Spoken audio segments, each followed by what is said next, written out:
Bienvenue à ma conférence sur Gladys Assistant. Merci d'être venu à cette conférence. Aujourd'hui, on va parler de domotique, de maisons connectées. Je vais vous présenter donc ce projet Gladys Assistant que j'ai fondé il y a environ 9 ans. Je vais vous montrer un peu les prémices du projet. Je vous expliquerai un peu comment ça fonctionne Gladys et je vous montrerai des exemples de cas d'usage. Et vous, si vous voulez mettre en place de la domotique chez vous qui respecte votre vie privée, comment le faire avec Gladys. Donc déjà, pour me présenter un peu, je m'appelle Pierre-Gilles Lesmarie, 27 ans. Mon métier, c'est ingénieur informatique. Je bosse dans l'informatique et je fais du freelance. En ce moment, donc, je travaille à temps partiel. Je fais du freelance à temps partiel et sur l'autre temps partiel, je travaille sur Gladys Assistant, donc ce projet open source de domotique. Et en général, sur mes missions freelance, mes technos de prédilection, c'est du Node.js, du Postgres, de l'infrastructure avec Docker et du React pour le front-end, même si le back reste plutôt ma spécialité. Voilà. Et puis vous pourrez me retrouver sur Twitter si vous êtes intéressé par tout ce genre de techno, vous pouvez me suivre. Donc Gladys Assistant, c'est quoi? Il y a de plus en plus d'objets connectés dans nos vies. On peut acheter des Philips Hue chez Darty, on peut acheter des prises connectées. Il y a de plus en plus de services connectés. Quasiment toute notre vie, elle est en ligne. On a notre calendrier qui est sur, je sais pas, Google Agenda, sur un serveur NAS ou ce qu'on veut. On a vraiment tout en ligne. Il y a des API qui existent. Le problème, c'est que tout ça, on aimerait peut-être que ça communique pour pouvoir un peu automatiser notre vie et pouvoir avoir une vie un peu plus confortable, c'est-à-dire faire piloter tous ces appareils, faire parler tous ces appareils ensemble et tous ces services ensemble pour se faciliter la vie. Pour parler un peu de la stack technique, je vous fais une présentation rapide de Gladys et puis après ensuite je dirai un peu sur l'historique du projet, comme ça vous avez un peu tout l'historique. Actuellement Gladys, donc c'est en Node.js, comme je vous disais, c'est vraiment ma techno de prédilection niveau back-end. Base de données, c'est une base de données SQLite, parce que c'est vraiment un projet embedded qui tourne chez l'utilisateur. La plupart des utilisateurs le font tourner sur un petit Raspberry Pi à la maison, mais on peut faire tourner sur un NAS Synology, un Aston Red, n'importe quelle machine Linux, un Mac mini, enfin ce que vous voulez. Vous pouvez faire tourner Gladys sur un peu n'importe quoi. Et ensuite, donc tout ce programme, on le fait tourner dans un conteneur Docker qui va parler avec pas mal de technos qu'on a à la maison. J'ai mis des exemples, des Philips Hue, des appareils Z-Wave, ou des trucs un peu plus tech en MQTT, un petit ESP qui discute en MQTT avec Gladys, du Bluetooth. Et après, au niveau de l'interface, on a une progressive web app avec Preact. Alors, je ne sais pas si vous connaissez Preact, qui connaît un peu Preact ici. Preact, c'est comme React, mais dans 4 kilobits. Voilà. Donc, c'est pour faire des applis plus légères. C'est un peu aussi une des missions du projet, c'est faire un truc léger qui fonctionne bien, et du coup, pour ça qu'on a choisi Preact. Et comme je disais, Gladys, c'est un projet qui est open source, qui est construit par une communauté. Moi, je vais vous parler, j'ai commencé ce projet il y a 9 ans, mais maintenant, on est beaucoup à contribuer à ce projet. J'ai mis un peu un petit screenshot des contributeurs. Il y a beaucoup de gens qui contribuent, ne serait-ce que pour ajouter des compatibilités que je n'ai pas forcément, que d'autres n'ont pas forcément. Donc, c'est vraiment un projet collaboratif. Moi, je viens représenter ce qu'on a construit au fil des années, mais je suis vraiment pas le seul à travailler dessus. Donc, on va reprendre au tout début la jeunesse du projet. Il y a quelques années, en 2013, il y avait Iron Man 3, je crois, qui sortait. Et moi, je vois, à l'époque, je suis étudiant, je vois Iron Man, je me dis, ah, c'est génial, à Jarvis, il rentre chez lui, il y a ses volets qui s'ouvrent, la grande villa, Malibu, superbe. Moi, je veux ça chez moi, quoi. Et donc, je me dis, il faut que je me fasse mon petit Jarvis à la maison. Et je regarde un peu le marché. Il y avait aussi, même année, il y avait le premier Raspberry Pi qui sortait.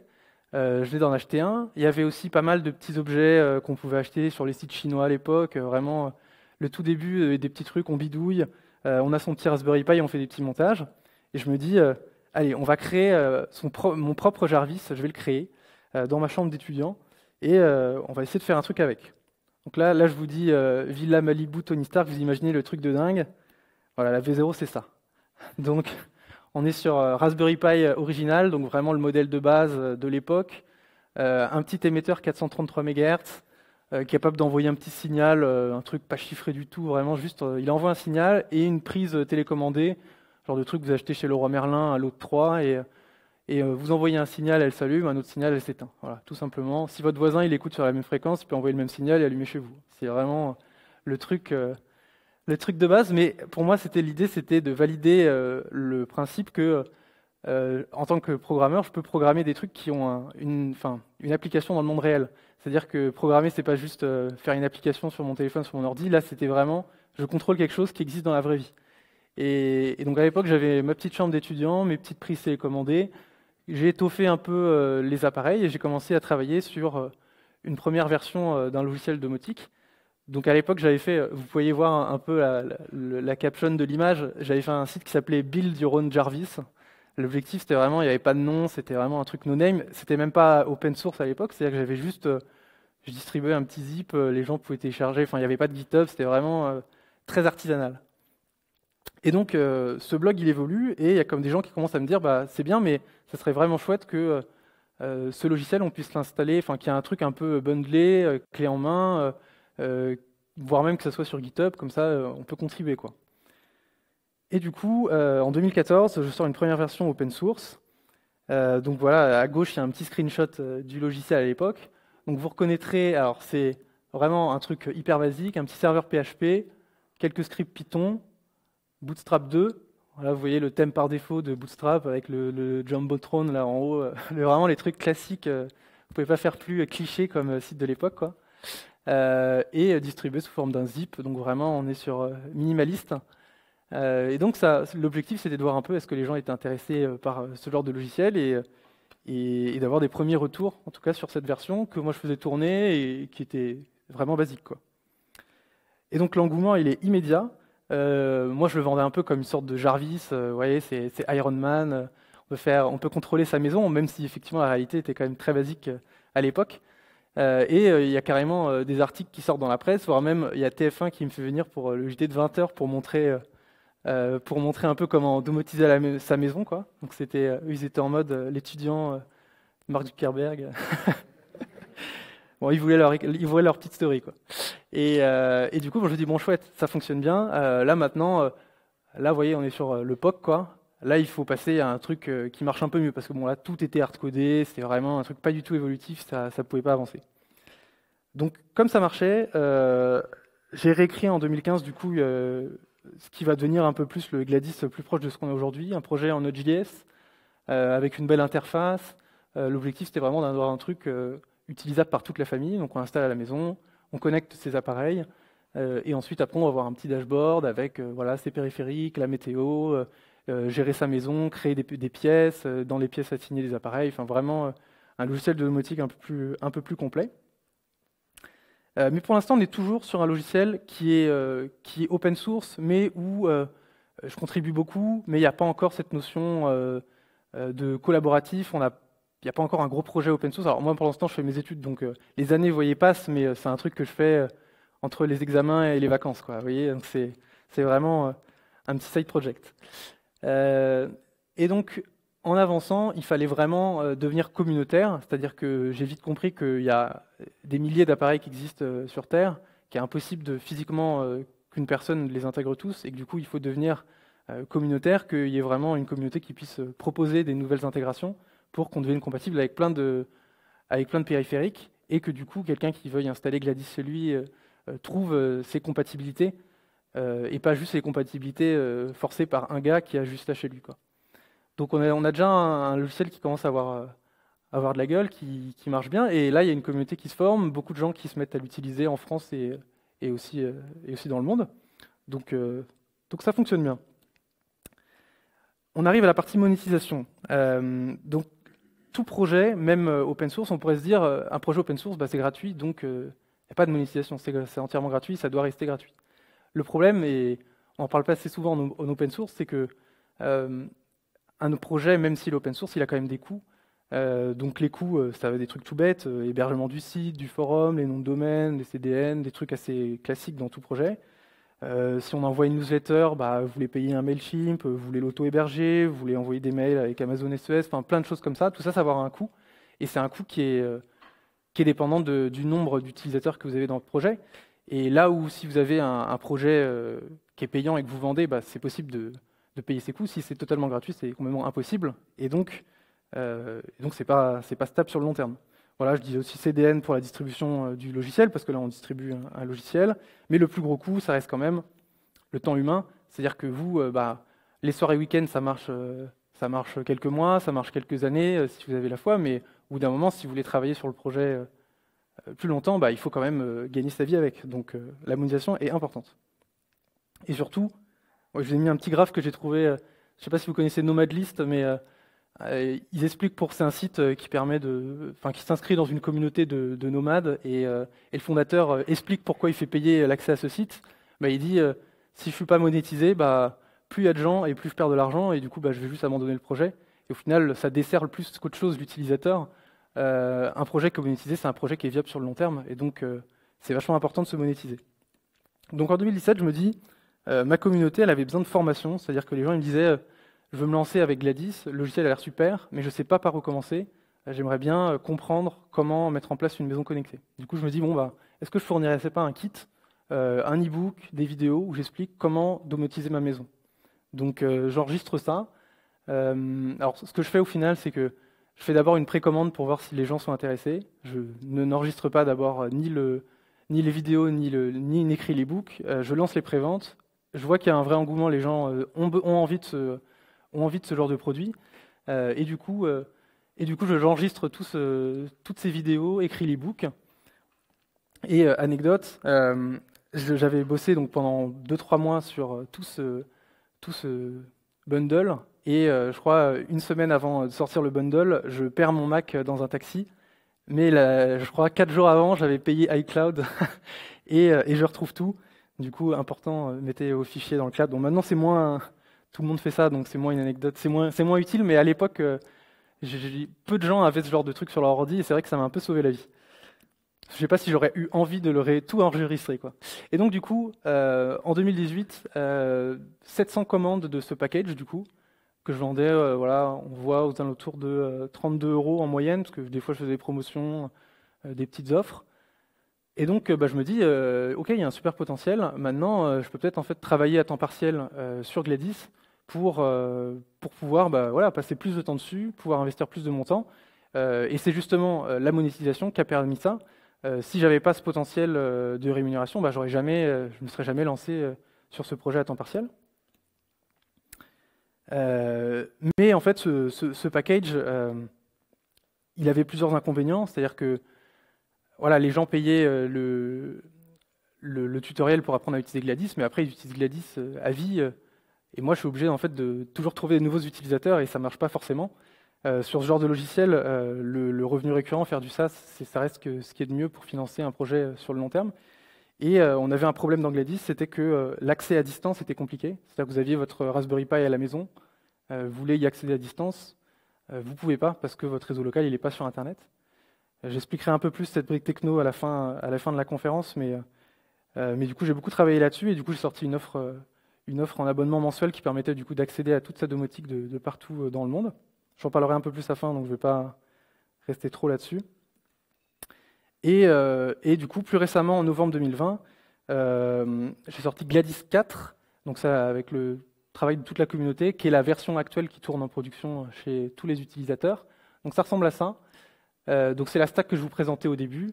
Donc Node.js, Preact pour le front-end, et tout ça dans un conteneur Docker. Et on est vraiment content du coup de cette nouvelle stack qui tourne super bien. Bon, ça c'était pour tout l'historique du projet. Je vous ai fait assez rapidement tout l'historique. Maintenant, on va parler du coup du projet où il en est. Donc ça, c'est les statistiques de cette année de Gladys Assistant. Donc il y a quasiment, on va dire, plus de 500 maisons qui sont équipées avec Gladys. Donc c'est un chiffre qui peut paraître en même temps petit et en même temps grand. C'est quand même beaucoup, 500 maisons qui sont équipées de ce logiciel. Sachant que Gladys 4, on l'a sorti en 2020, donc produit assez nouveau. Et c'est en claire croissance cette année, hein, quasiment un doublement du nombre d'instances par rapport à l'année dernière. Donc projet en assez forte croissance cette année. Donc comment installer Gladys? Gladys, je vous disais, ça tourne sous Docker, donc ça s'installe vraiment partout. Vous avez un petit Raspberry Pi à la maison, vous avez un Aston Red, un Synology, un petit serveur, ce que vous voulez, un VPS sur Internet, enfin ce que vous voulez. C'est juste un conteneur, vous faites Docker Run Gladys et hop, ça tourne.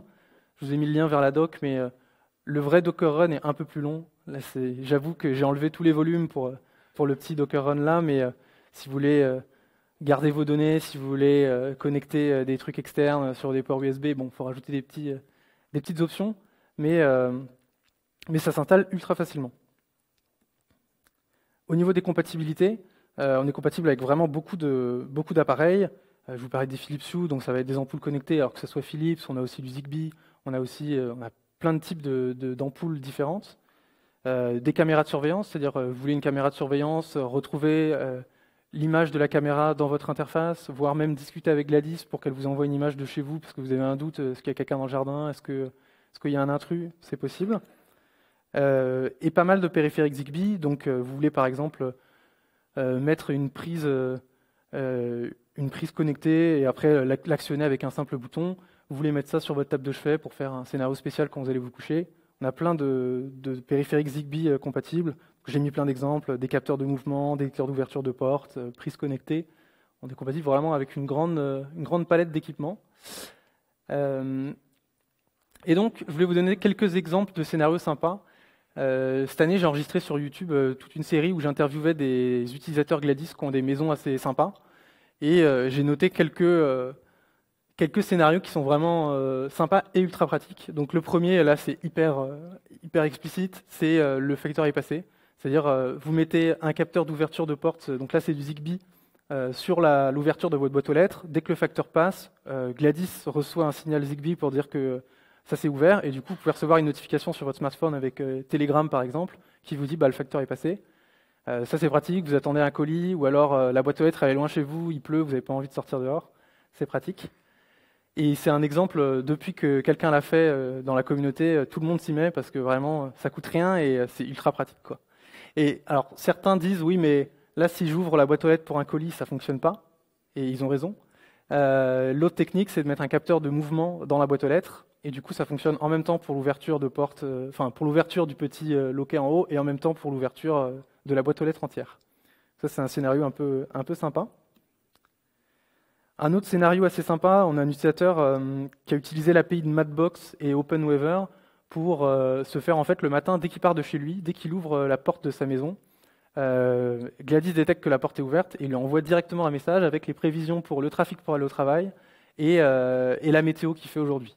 Donc, petit exemple de scénario sympa. Tout ça, c'est des trucs que les utilisateurs font dans Gladys sans code. Je vous montrerai, je ferai une démo à la fin de à quoi ça ressemble exactement. Mais tout ça, c'est des trucs qui sont faits en quelques clics dans l'interface. Il a fait une requête, ensuite la requête, il s'envoie un message. C'est vraiment un truc en mode un peu no code, quoi, mais pour la maison connectée. Autre scénario sympa, on a pas mal d'utilisateurs qui gèrent leur présence avec du Bluetooth. Donc en fait, il y a des petits porte-clés qui existent. C'est notamment pour justement retrouver ces clés quand vous les avez perdues. C'est un peu comme des tags Apple, quoi. Et donc vous achetez ce genre de petits porte-clés sur Internet. Ça émet un signal Bluetooth quasiment en permanence.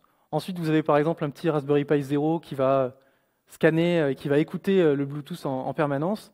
Dès que vous rentrez à la maison, Gladys sait que vous êtes là. Si vous partez et qu'il n'y a pas eu de signal depuis, je ne sais pas, 5 minutes, Gladys va considérer que vous êtes absent. Il y a toute une gestion de la présence des utilisateurs de la maison dans Gladys. Et vous êtes capable de faire des scènes assez poussées, sans coder, vraiment sans rien faire, tout est géré dans Gladys. Par exemple, quand je suis le dernier à partir de la maison, donc il y a cette notion de vraiment qui est présent exactement dans la maison.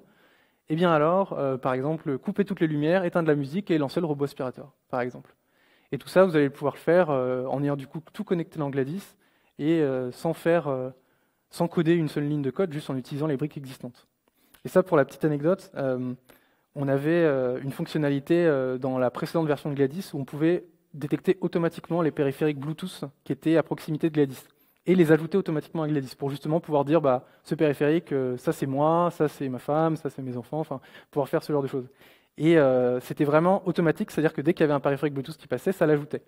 Et un jour, il y a un utilisateur, il y a un marathon qui passait en bas de chez lui, et voilà, on va dire qu'il y a peut-être 1500 personnes qui sont passées avec leur montre Garmin Bluetooth. Et ben du coup, dans Gladys, il avait des pages et des pages de montres Garmin. Bon, du coup, depuis, il n'y a plus ça. Maintenant, il faut scanner manuellement, ajouter les périphériques et ça ne scanne plus après. Un autre scénario sympa, tout bête, vous pouvez connecter dans Gladys en fait vos calendriers. Je vous parlais en fait d'API externes. Gladys ne se connecte pas juste à des périphériques physiques, ça va être aussi des services. Par exemple, vous avez un calendrier Google, Apple ou juste sur votre NAS un calendrier. Vous pouvez le connecter à Gladys avec le protocole CalDAV et ensuite vous récupérez tout ça. Vous allez faire un scénario, voilà, quand un événement arrive dans 5 minutes et contient le mot sortir poubelle, recyclage ou juste poubelle ou ce que vous voulez, alors allumez la lumière du salon en jaune pour dire que c'est la poubelle jaune à sortir, plus envoyer un petit message, sortir la poubelle jaune. On peut faire ça avec tout.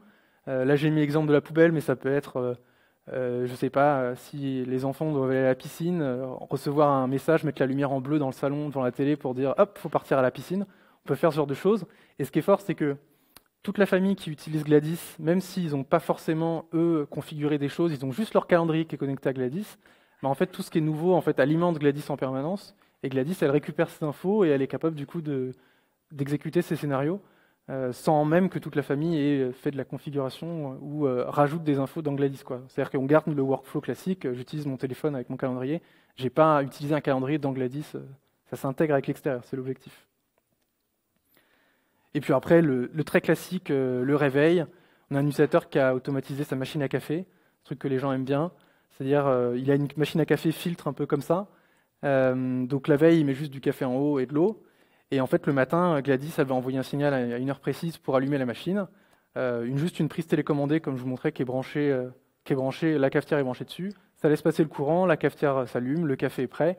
Et le matin, on se réveille, il y a une petite odeur de café sympa. On met une petite lumière progressive dans la chambre. Et là, on s'approche un peu plus de Tony Stark que du Raspberry Pi de la première slide. Et enfin, je finis par un scénario un peu drôle. J'avais fait un mode romantique quand j'étais en coloc étudiant. C'était un petit bouton Xiaomi, vous voyez, ça s'achetait à 3 € à l'époque, une Philips Hue et une enceinte Sonos.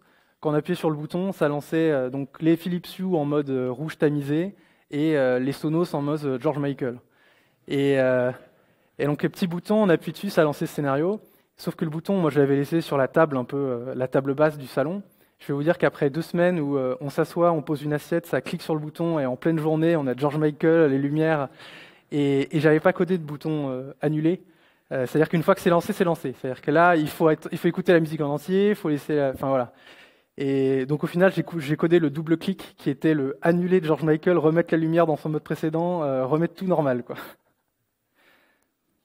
Et ça d'ailleurs, quand j'ai fait cette fonctionnalité, la fondation Raspberry Pi a trouvé la vidéo, a trouvé cool, et ils ont fait carrément un article pour montrer, mettez un mode romantique chez vous avec un Raspberry Pi, ils étaient super contents.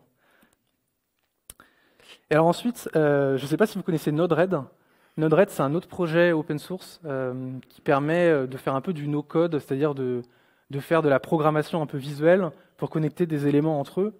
Et il y a beaucoup de personnes dans la communauté Gladys qui utilisent Node-RED pour justement étendre les fonctionnalités du logiciel. Donc imaginons par exemple que vous ayez une Tesla. Vous avez envie par exemple que Gladys le matin chauffe votre Tesla pour qu'elle soit prête quand vous partez au travail.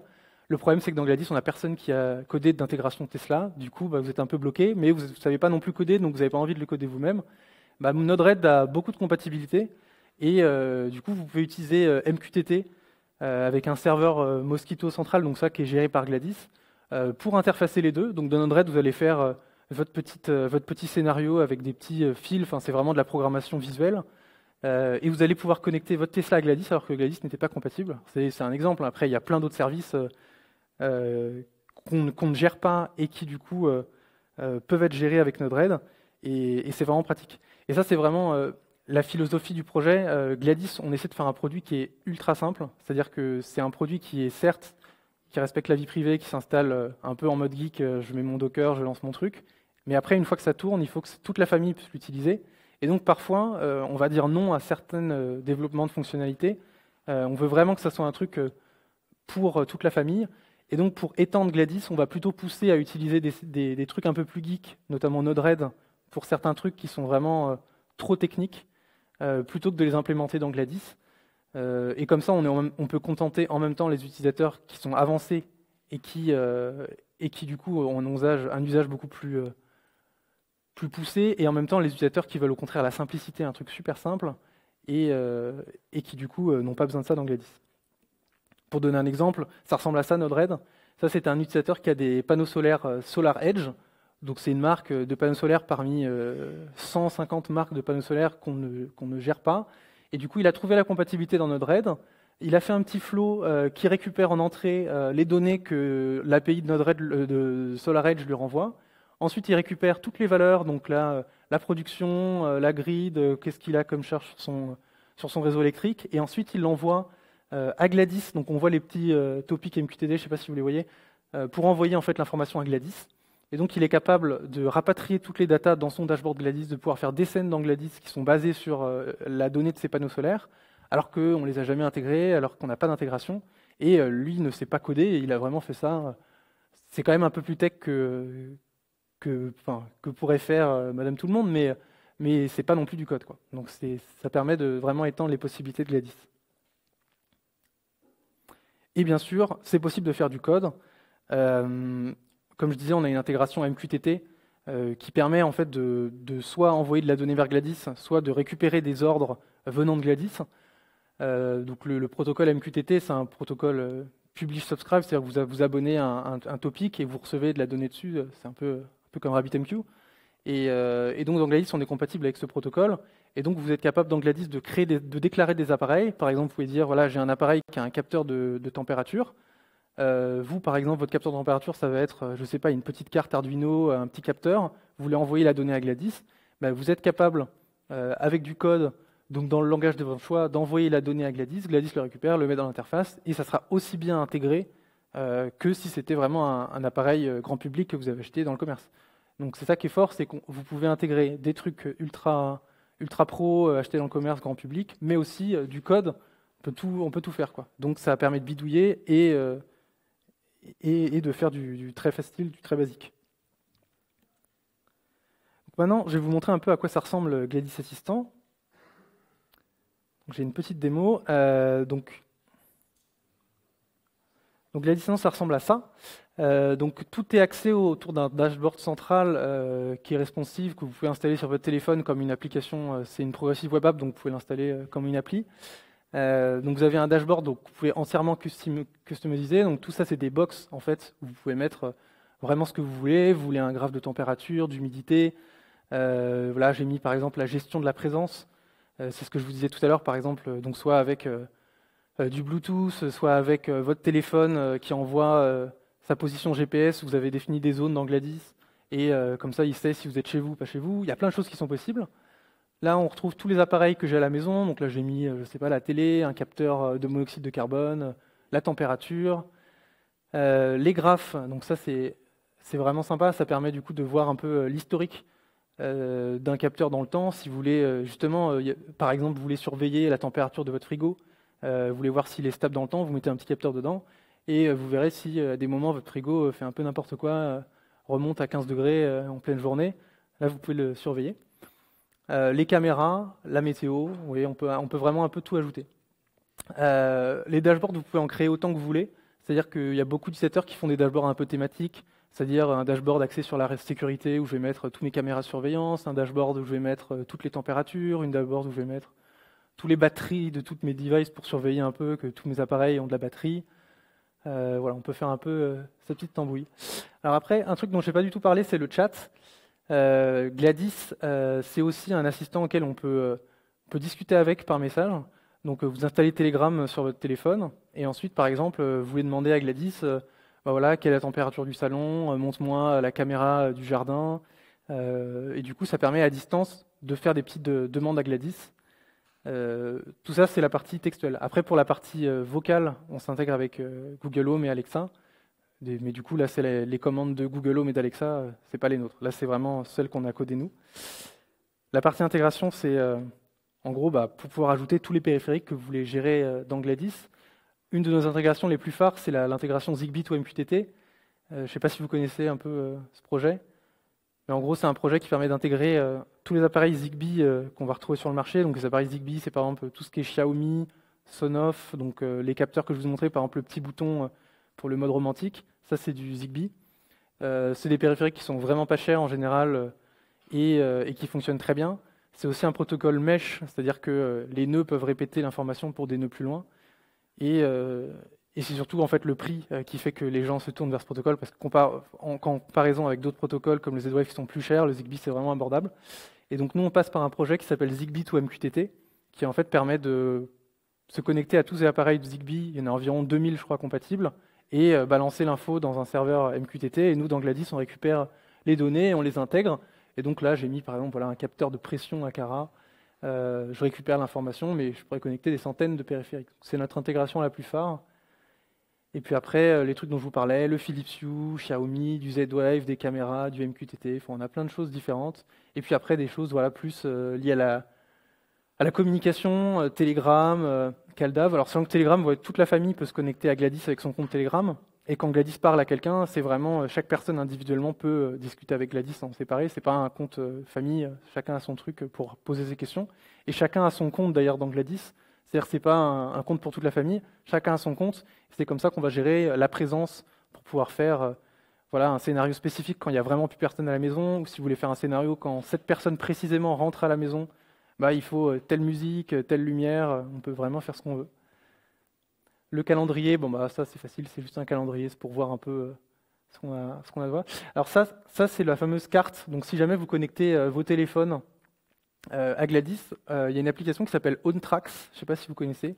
OnTrax, c'est un projet open source qui développe une application iOS et Android qui permet en fait d'envoyer la position du téléphone à un serveur distant quel qu'il soit en HTTP, soit en MQTT. Et nous, dans Gladys, on s'interface avec eux, on a pris leur API, on prend leur format et on l'ingère dans Gladys. Et donc vous pouvez installer l'application OnTrax et Gladys va recevoir les données de chaque personne de la famille. Il y a une URL spéciale par personne, comme ça Gladys elle sait à qui est qui. Et ensuite, on peut créer des zones. Donc là, par exemple, j'ai créé une zone boulot, une zone maison. Et ensuite, vous pouvez créer des scénarios. Bah, quand je rentre dans cette zone, alors me marquer comme présent à la maison, par exemple. Après, bon, chaque personne a des situations différentes. Peut-être que chez vous, ça capte pas, donc ce scénario marche pas, donc vous passerez plus par du Bluetooth. Enfin, il y a plein de... Je vous montre à chaque fois des exemples, mais on peut faire plein de facteurs différents suivant un peu votre situation et ce que vous voulez faire, quoi. Et l'onglet le plus important, bah, c'est les scènes. Donc dans Gladys, on a vraiment cette notion de scénario, c'est-à-dire une scène, elle va avoir un déclencheur.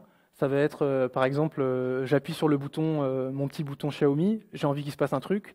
Donc je vais créer une scène, par exemple, pour, je sais pas, aller me coucher, je mets un petit bouton Xiaomi sur ma table de chevet, j'appuie dessus, et je veux que ça coupe toutes les lumières qui restaient allumées. Ben voilà, je vais pouvoir faire une scène, je vais dire, s'il y a l'état d'un device qui change, donc mon bouton, et que j'appuie dessus, alors il va falloir envoyer ce signal à ces ampoules, donc s'éteindre, ce genre de choses. Et là, on peut faire plein de choses. Donc voilà, j'ai mis un exemple, attendre 2 secondes, éteindre la lumière. Et c'est vraiment en mode visuel. Et on essaie au plus de faire un truc qui est le plus loin possible de la programmation. C'est-à-dire que ça se rapproche plus de Zapier un peu, ou ce genre d'appli, ou IFTTT, plus que de Node-RED, qui est vraiment en mode avec des câbles, avec un peu en mode spaghetti, en mode code. Là, c'est vraiment plus un truc super simple à utiliser pour toute la famille, quoi. Sachant qu'une scène n'a pas forcément un déclencheur, je peux avoir une scène qui est juste déclenchable manuellement. Imaginons que vous ayez, je sais pas, un mode cinéma pour quand vous voulez regarder un film qui va éteindre tout le salon, mettre une toute petite loupiote dans le couloir. Vous voulez juste le déclencher manuellement quand vous avez besoin. Bah, c'est possible, on peut créer une scène avec juste un enchaînement d'actions. Voilà. Et alors après, bon, il y a toute l'administration de ma maison dans les paramètres. Je peux créer des maisons, sachant que je peux avoir plusieurs maisons. Si vous avez une maison principale, une maison secondaire, vous pouvez le gérer avec une instance, c'est possible. Vous déclarez toutes vos pièces. Après, quand vous ajouterez des capteurs, bah, vous pourrez les placer dans les pièces pour pouvoir dire, bah, si je veux dire à Gladys, allume la lumière du salon, bah, faut bien qu'elle sache qu'est-ce qu'il y a dans le salon.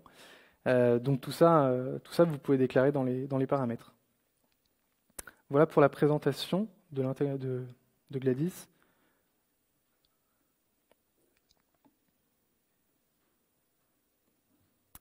Et du coup, l'accès à distance.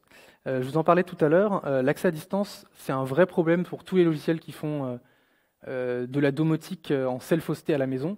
Parce que comme je vous disais, en fait, vous avez un réseau local chez vous, bah, vous ne pouvez pas accéder à ce qui se trouve sur votre réseau local de l'extérieur. Si vous avez acheté une caméra qui est uniquement en local sur votre réseau, bah, vous pouvez accéder avec l'IP de la caméra en local, mais à distance, ça ne fonctionne pas. Pourtant, bah, on est quand même en 2022. Moi, si j'ai la domotique, c'est pour que ça marche sur mon téléphone. C'est pas pour que ça marche quand je suis chez moi dans mon canapé. Ça sert à rien sinon. Donc, l'accès à distance, il est primordial. Donc, ouais, comme je disais, problème. Voilà, je suis à côté de mon instance, ça fonctionne. Je suis en dehors, ça fonctionne pas. Voilà. La solution numéro 1, c'est, on peut se dire, bah, je vais ouvrir les ports de ma box. Voilà, j'ai une Freebox, j'ai une box Orange, et dans l'interface d'administration, donc déjà, il faut être un peu plus bidouilleur. Bah, j'ai la possibilité de dire, on va prendre une IP fixe sur Internet, et cette IP, j'expose mon trafic interne de l'extérieur, et je peux accéder depuis l'Internet. Ça fonctionne bien. Voilà, donc on peut faire ça, pourquoi pas. Le problème, c'est que ça a plein de problèmes, cette solution, c'est qu'en fait, en ouvrant les ports de votre réseau local, vous l'ouvrez pour vous, mais vous l'ouvrez pour tout le monde. C'est-à-dire que n'importe qui sur Internet qui a envie de contrôler votre domotique, bon alors après c'est sécurisé, c'est fermé, mais la personne peut essayer d'attaquer votre instance. Votre réseau en gros devient accessible, c'est plus vraiment un réseau local, quoi. Et ça c'est pas forcément, là vous dites, bon bah je suis tout seul, qui a envie d'aller s'amuser à casser ma domotique, mais vous mettez n'importe quel serveur sur Internet, bah, vous verrez qu'en permanence, il y a des bots qui crawlent, qui testent tous les ports, qui font un peu n'importe quoi. Et en fait, c'est un vrai métier de sécuriser une instance. Et même si c'est votre métier de le faire, vous n'êtes pas payé pour passer la journée à regarder si votre Raspberry Pi n'est pas en train de se faire attaquer, quoi. Et même si vous mettez les bonnes pratiques, bah, c'est quand même de la maintenance, il faut mettre les trucs à jour, faut suivre le truc. Et un jour, ça ne marchera plus parce que ça sera cassé. Et bon, c'est un peu contraignant, quoi. Et notamment, je ne sais pas si vous connaissez Shodan. Shodan, c'est un moteur de recherche pour les objets connectés qui permet en gros d'explorer. Vous connaissez un logiciel qui est couramment exposé sur Internet, donc par exemple Gladys Assistant, ce projet. Vous tapez Gladys Assistant dans Shodan, et lui, il aura déjà tout scanné Internet, et il va vous dire ah bah j'ai trouvé X IP qui exécute ce soft. Donc s'il y a une faille de sécurité sur Gladys à un moment, ou sur n'importe quel autre logiciel, vous tapez le logiciel là-dedans, et en une seconde, vous avez les IP de XGUS qui exécute ce logiciel dans cette version. Et du coup, bah, vous êtes capable de les hacker, et vous n'avez pas tout le travail à faire de scanner le web en entier, quoi. Et donc c'est un vrai problème d'exposer ces ports, et moi c'était une solution que je trouvais pas recevable, en tout cas en plus si on veut un truc qui soit accessible pour n'importe qui. Donc c'est pas une solution qui fonctionne.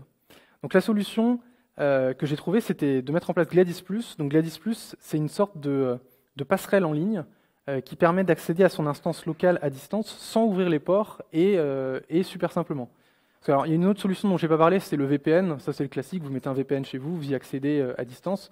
Le problème, c'est que c'est hyper contraignant. Qui a envie de mettre en permanence son VPN et faire passer tout son trafic par sa maison? Enfin, c'est pas un truc pratique. Donc Gladys+, donc c'est un serveur en ligne que moi je propose, qui permet d'accéder. Donc vous accédez à Gladys+. Donc l'adresse c'est plus.gladysassistant.com. Et en fait, ensuite, lui, en WebSocket, il va interroger votre instance locale. Donc si vous arrivez sur le dashboard, bah, il va lui dire OK, donne-moi le dashboard, donne-moi la liste des box, donne-moi la météo, donne-moi les trucs. Enfin, tout ce qui se passe sur le browser va passer par le Gladys Gateway et va être envoyé en WebSocket à l'instance locale qui va répondre et je vais recevoir la réponse. Mais là, du coup, bah, vous me dites, ouais, mais là, tu nous parles de vie privée, tu nous dis c'est hébergé à la maison. Mais là, tu nous dis, OK, on va mettre un serveur en ligne et tout passe dans le cloud, mes données, ça y est, en fait, là, c'est plus du tout de la vie privée, quoi. Eh ben non, parce qu'en fait, le principe, c'est que le Gladys+, c'est chiffré de bout en bout. C'est-à-dire que certes, il y a un serveur en ligne qui va faire transiter le trafic pour que vous, sur Internet, il y ait quand même un bout qui se passe sur Internet pour que vous ayez accès partout dans le monde. Mais en fait, les messages ils vont être chiffrés sur l'instance locale, donc il y aura un échange de clés au début. Le message ils seront chiffrés sur l'instance locale, ils transitent via Internet et via le Gladys Gateway, vous le recevez sur votre navigateur et c'est déchiffré dans le navigateur. J'utilise les Web Crypto API qui permettent du coup de chiffrer dans le navigateur et côté Node.js pour échanger, du coup, toutes les communications sont chiffrées. Et donc, en fait, ce gateway, ça reste plus qu'un proxy qui ne voit pas le trafic, mais j'ai aucune connaissance. Moi, j'ai pas envie d'avoir la responsabilité de protéger les caméras de mes utilisateurs. Enfin, voilà, il y a une personne qui se promène tout nu chez lui, et moi, j'ai pas envie que ça soit sur mes serveurs. Donc, même si je gardais le padlock, enfin, voilà, je veux pas ce genre de trafic, et je veux pas avoir la responsabilité de ce genre de trafic. Donc, tout est chiffré. Et alors l'autre chose que ça permet en fait, ce Gladys Gateway, c'est l'intégration avec des plateformes cloud only. Donc par exemple, mes utilisateurs Gladys, ils ont vite demandé des intégrations avec Google Home, avec Alexa, parce que ça devenait vraiment la norme pour faire du contrôle à la maison vocale. Voilà, je vais dire OK Google, allume la lumière du salon. À chaque fois, je dis ça dans des conférences ou dans des lives sur Internet, il y a forcément quelqu'un chez lui où ça s'allume quand je viens de dire ça. Et en fait, le problème, c'est que autant Google que Amazon, ils ne s'intègrent pas avec des particuliers en direct, en mode local. C'est-à-dire que votre Google Home chez vous, il fait tout passer par le cloud de Google ou d'Amazon pour Alexa, et il ne s'intègre pas avec des petits services locaux, comme le fait par exemple Philips avec les Philips Hue ou le Zigbee. C'est vraiment des trucs pure cloud. Et pour s'intégrer avec eux, il faut créer une application sur leur store, il faut être certifié, il faut passer tout un truc... Enfin, c'est un truc qui est fait pour les entreprises. Et même pire que ça, par exemple pour Alexa, il faut être hébergé chez eux. C'est-à-dire qu'Alexa, il ne fonctionne que via une fonction lambda. Donc tout doit trafiquer via AWS. Donc c'est encore plus, si je devais demander à mes utilisateurs, alors créer un compte AWS, créer une lambda, alors faites l'IAM, faites le machin, enfin là, j'ai perdu la moitié des gens, même si on est dev, on n'a pas envie de le faire pour chez soi, quoi. Donc ce service Gladys Gateway, il me permet du coup d'offrir une passerelle pour plein de services qui du coup ne fonctionnent que via le cloud. Du coup, c'est vraiment intéressant. Et donc, comme je disais avant, ce service, je le fournis via un abonnement, parce que forcément, c'est un service qui a des coûts et que je maintiens au quotidien. Et donc, c'est comment je monétise Gladys aujourd'hui. C'est-à-dire que c'est 9,90 € par mois, les gens payent un abonnement, et moi, je maintiens ce service, même si le produit open source est totalement open source, géré par la communauté, et voilà, ça fonctionne comme ça. Ça reste un service SaaS en plus qui permet de financer en gros tout cet écosystème. Voilà. Et donc du coup, pour finir, rejoignez-nous. Comme je disais, c'est un projet qui est communautaire. Il n'y a pas que du code dans un projet open source. Et même, je dirais, il y a plus de choses qui ne sont pas du code que du code. Donc il y a par exemple un exemple tout simple, les fonctionnalités qu'on développe, c'est la communauté qui les vote. C'est-à-dire qu'on a un forum, je l'ai ouvert là pour vous montrer, on a un forum où en gros, on a une catégorie demande de fonctionnalités, et ensuite chaque personne peut créer une demande, ensuite les gens votent, et ensuite nous on peut voir les fonctionnalités les plus demandées, et quand je dis nous, c'est moi ou quelqu'un qui développe pour le projet, ou même un anonyme sur internet qui voit cette demande, qui dit moi je le veux aussi chez moi, je vais le coder, et je vais le proposer en PR à la communauté. Donc voilà, voter pour les fonctionnalités, participer sur le forum, remonter des bugs, on est toujours preneur de bug report, même les plus fous comme avec le marathon ou les trucs comme ça. Ça fait toujours plaisir. Et surtout proposer des PR, que ce soit sur le code, la documentation, le site, tout vraiment dans Gladys est open source. Même la partie Gladys Plus, la partie payante, elle est open source en entier. Je veux vraiment que les utilisateurs ne me fassent pas confiance sur parole. Le code, il est entièrement lisible. Je vous dis, c'est chiffré de bout en bout. Si tu ne me crois pas, tu vas voir le code et tu vois que c'est bien chiffré de bout en bout. Et pareil, le site, il y a une typo sur le site, ou alors au contraire, vous voulez faire une super page d'accueil, améliorer la page d'intégration, la doc. Tout est open source, donc on est preneur. Merci.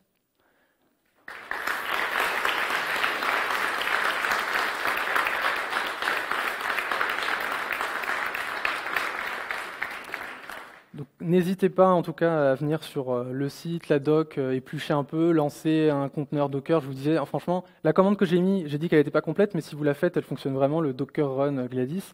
Donc vous pouvez la faire même sur votre ordi, tester, voir un peu si ça vous plaît.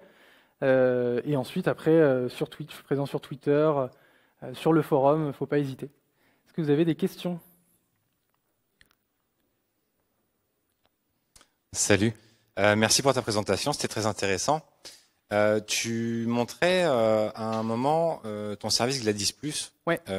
Tu envoyais des paquets cryptés pour que la personne y accède via son téléphone. Ouais. Et tu disais utiliser des WebSockets. Ouais. Du coup, est-ce que tu envoies en continu les paquets pour que quand la personne ouvre son téléphone, il y accède directement? Ou est-ce que en fait c'est le téléphone va dire j'ai besoin de ces infos là, et puis à ce moment-là le Raspberry va les renvoyer via le WebSocket? Parce que je me disais peut-être que les flux vidéo, les caméras, ça consommerait peut-être beaucoup de bandes passantes pour rien, vu que 99% du temps les gens consultent pas leur appli. Et c'est une très très bonne question parce qu'effectivement, il y a eu plusieurs implémentations de ça lors de la vie de ce projet, et effectivement c'était un problème. C'est-à-dire qu'effectivement, soit ton instance locale, elle balance en permanence en WebSocket tout ce qui passe, et tout ce qui passe, c'est énormément. C'est-à-dire que les gens, ils ont potentiellement des centaines de capteurs chez eux qui vont envoyer la température, l'humidité, la caméra qui envoie une nouvelle image, enfin, ça arrive tout le temps. Et toi, ton téléphone, tu le regardes effectivement 2 minutes par jour, tu vas pas être tout le temps sur Gladys. Donc en fait, ce qu'on a, c'est qu'on maintient, côté Gladys Plus, une liste de périphériques connectés. Et en fait, en gros, l'instance locale, elle reçoit une notification en WebSocket, un message pour lui dire « Ok, sur ce compte Gladys Plus, il y a un device qui vient de se connecter. Du coup, il faut, à partir de maintenant, que tu m'envoies tout ce qui se passe pour pouvoir que je mette à jour l'UI avec la température qui a changé, nouvelle image de caméra, des trucs comme ça.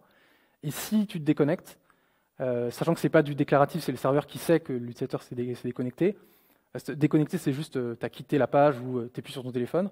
On arrête d'envoyer. Donc effectivement, si tu vas sur Gladys Plus, ça consomme la bande passante. Dès que tu sors, ça ne consomme plus. D'accord. Et Optimisé, quoi. Impeccable. Ouais, et alors, je te disais que ça a évolué. En fait, la première implémentation, c'était pas en mode je préviens l'instance locale qu'il y a un nouvel utilisateur qui est connecté. Ce qui se passait, en fait, c'est juste qu'à chaque fois que l'instance locale voulait envoyer, elle demandait au serveur Hey, il y a un gars connecté, hey, il y a un gars connecté. Et ça, à un moment, c'est devenu n'importe quoi. Des gars qui avaient beaucoup de devices chez eux, bah, ils pingaient en permanence et c'était beaucoup trop violent. Et donc, je suis passé à cette approche en mode plutôt, tu vois, publish, subscribe, en mode on lui dit là, il y a les gens connectés, là, il n'y a personne de connecté. Et ça a divisé par 1000 le nombre de requêtes. Et maintenant, ça marche plus. Merci.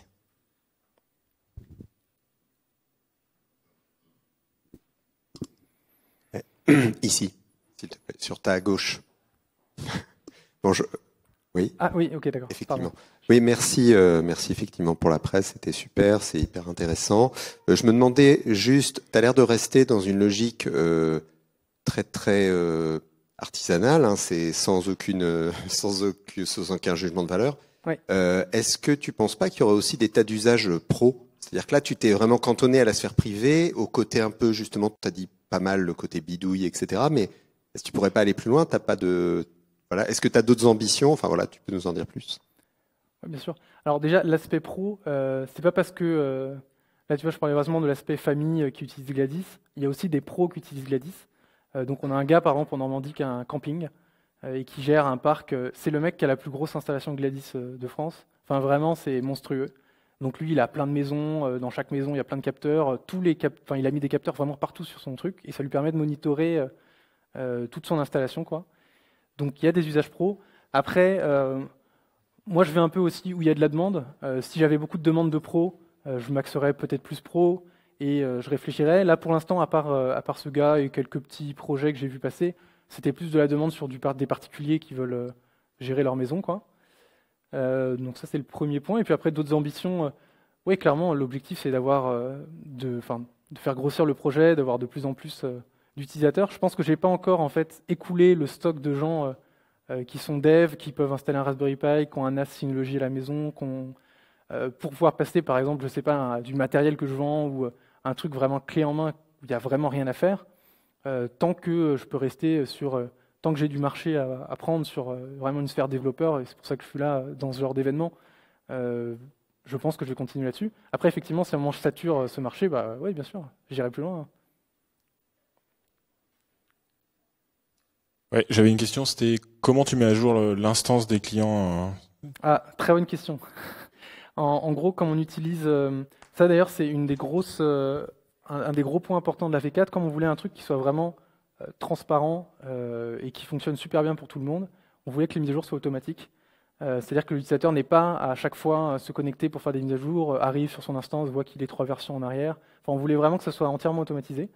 Et du coup, on utilise Watchtower. C'est un projet, je ne sais pas si vous connaissez.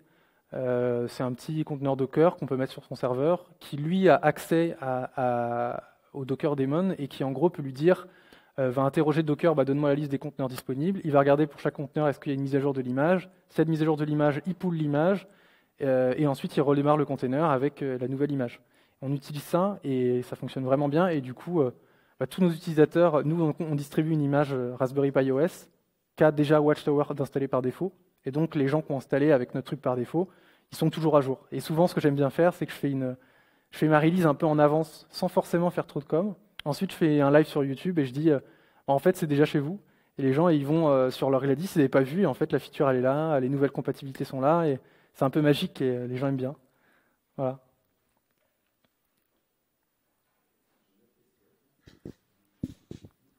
Et donc, tu as parlé aussi beaucoup de la vie privée et à la fin, tu as mentionné tes interactions avec Alexa et tous ces systèmes de Home Assistant. Est-ce que tu envisages de mettre des commandes, je sais pas, des commandes vocales, peut-être en mode beaucoup plus dégradé, etc., mais parce que ça paraît quand même assez essentiel, ou est-ce que c'est peut-être déjà là, ou voilà, tu as des pistes dans ces directions-là? Tu viens en pur local? Alors, en pur local, c'est difficile de faire aussi bien que ce que font déjà... on va dire que le grand public, c'est vrai que sur le forum, c'est une demande un peu récurrente. Ils veulent un peu le mouton à 5 pattes, c'est-à-dire ça fonctionne aussi bien qu'Alexa, mais en local, quoi. On je me suis dit, on peut pas tout faire non plus. Et il y a des projets qui existent, il y a des trucs qui existent, notamment j'ai pas le nom là. Ah, c'est je crois Raspi qui existe. C'est aussi un conteneur, c'est RHAS2PHY, je crois. Et, en fait, c'est un conteneur Docker qui va s'interfacer avec pas mal de solutions d'écoute, quoi, pour faire de la détection exactement comme fait Alexa. Donc il y a un wake word, il faut dire d'abord un mot, par exemple Gladys, et ensuite après ça écoute, et après ça utilise soit des services locaux, soit des services en ligne, mais différents qu'on peut choisir. Et voilà. Et après envoyer une commande, par exemple pour MQTT à Gladys, pour dire voilà, j'ai reçu ça comme commande, fais-le. On n'a pas d'intégration purement dans Gladys, mais je pense que c'est possible de le faire un peu en bidouillant. Mais dans tous les cas, il faudra quand même du hardware, c'est-à-dire des micros. Enfin, les mecs de chez Google, de chez Amazon, ils ont fait un truc quand même super bien fait, hein, c'est-à-dire pour capter. Chez vous, il y a, je sais pas, 10 Google Home. Quand vous parlez, il n'y en a qu'un seul qui réagit, ils se synchronisent entre eux. Enfin, c'est quand même un gros boulot.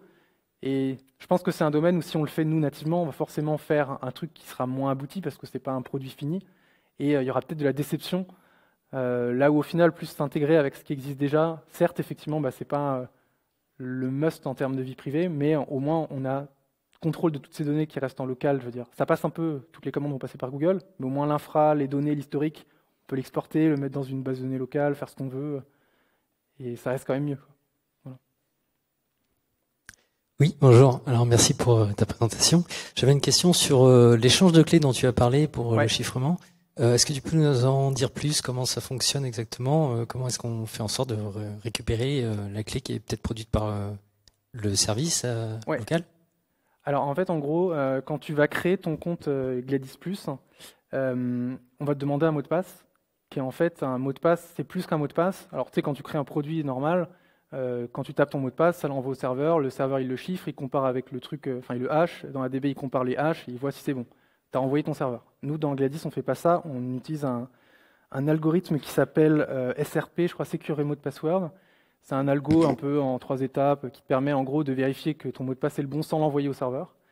Et en fait, donc ce mot de passe, il va servir à chiffrer en gros une clé qu'on va générer, mais qu'on va quand même envoyer au serveur, mais chiffré avec ton mot de passe que toi, tu n'as jamais donné au serveur. Et du coup, en gros, le serveur, il va maintenir 2 clés, mais entièrement chiffrées avec ce fameux mot de passe. Enfin non, qu'une clé, pardon, la clé du navigateur, parce qu'en fait, la clé de ton instance, elle reste sur ton instance. Les clés publiques, en revanche, elles sont publiques sur le serveur, c'est le principe. Quand le client se connecte avec son téléphone, il récupère la clé publique de l'instance locale chez toi, qui lui permet, lui, d'envoyer des messages. Et vice-versa pour l'instance locale qui récupère la clé publique de ton client mobile, quoi. Et voilà, et effectivement, c'est de la petite nuance, c'est vraiment qu'effectivement, tu as ton mot de passe qui sert à chiffrer ta clé privée de ton device, parce qu'effectivement, si tu quittes ton device, tu changes de téléphone, il faut passer la clé d'un device à l'autre, quoi. Et c'est comme ça que ça fonctionne, c'est grâce à ce mot de passe. Donc ton mot de passe, c'est un peu comme ton mot de passe maître sur Dashlane ou sur d'autres services qui font du chiffrement. C'est comme ça que ça fonctionne, quoi. Et tout ça, après, je le détaille si tu es intéressé si tu vas sur Gladys Assistant, sur plus. À la fin, je décris un peu en gros tout le fonctionnement et un peu tout ce dont je me suis inspiré. C'est vrai qu'en fait ça ressemble vachement à tous les services chiffrés de bout en bout, genre Dashlane, Apple ils font pareil avec iMessage, enfin voilà, il y a plein de trucs. Donc j'explique un peu si ça t'intéresse. Voilà, je vois le truc qui clignote, je crois que c'est fini, donc on va s'arrêter là. Merci d'être venu en tout cas.